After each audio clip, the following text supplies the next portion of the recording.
बोलो कृष्ण बलदेव की जय।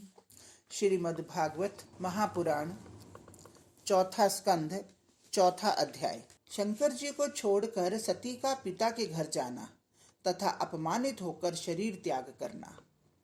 मैत्रेय जी कहते हैं, शिव जी के मना करने पर भी सती नहीं मानी और पिता के घर जाने के लिए वहां से उठ शिव जी के मंडप से बाहर हो गई, परंतु शिव जी के प्रभाव से उनका पैर आगे नहीं बढ़ता था। वह कभी बाहर जाती और कभी मंडप में लौट आती। इस प्रकार के द्विचित भाव से माता पिता के देखने की प्रबल उत्कंठा से रोने लगी।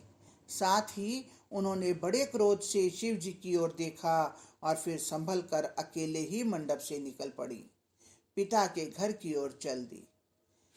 यह देख कल्याणप्रद शिव जी को बड़ी चिंता हुई, क्योंकि वह उनकी अर्धांगिनी थी। शिव जी ने गणों को बुलाकर कहा कि तुम लोग सती की रक्षा के लिए उनके साथ जाओ। फिर तो शिव जी के हजारों पार्षद सती के पीछे चल दिए और मार्ग में नंदी ने उन्हें अपनी पीठ पर बैठा लिया और रास्ते भर शंख, दुंदुभी, वेणु आदि बाजे बजते गए। पिता के घर पहुंचने पर सती ने देखा कि यज्ञ मंडप देवताओं और महर्षियों से भरा है। वेद ध्वनि हो रही है तथा कुश और यज्ञ के अन्यान्य पात्र रखे हुए हैं।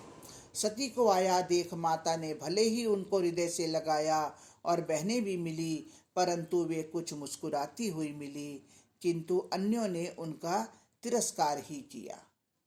सती ने यज्ञ में सभी देवताओं का भाग देखा, किंतु शिव जी का भाग नहीं देखा। तब उन्हें क्रोध आया और बोली, पिताजी, अहंकारवश तुम अपने को कर्म मार्ग का ज्ञाता समझते हो, किंतु तुम्हें यह नहीं ज्ञात कि शिव जी क्या है। उनसे बढ़कर कोई देवता नहीं, वे सबके कारणभूत हैं। शिव जी समदर्शी, निष्कलंक और पवित्र हैं।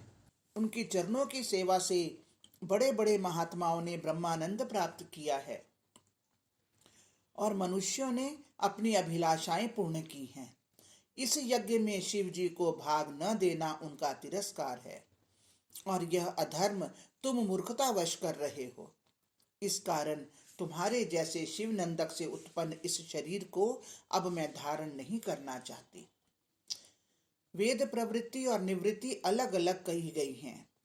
एक ही व्यक्ति के दोनों परस्पर विरोधी हो सकते हैं, किंतु शिव जी इन दोषों से ऊपर हैं। मैं शिव जी की अर्धांगिनी हूँ। शिव जी के अपराधी से उत्पन्न इस शरीर को मैं किसी काम का नहीं समझती और मेरे इस शरीर को धिक्कार है।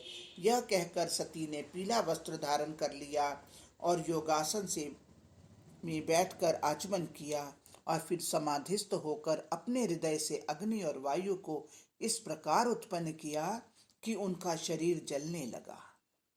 यह देख चारों ओर हाहाकार मच गया।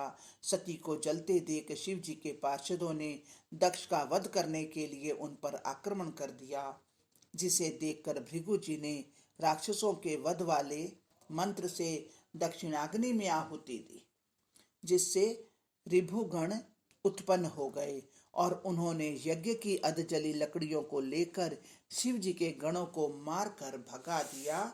हरिओम तत्सत, हरिओम तत्सत। जो कुछ पढ़ा गया, सुना गया, सोचा गया, समझा गया, सब कुछ श्री कृष्ण अर्पणमस्तु। बोलो कृष्ण बलदेव की जय। जय जय श्री राधे। जय जय।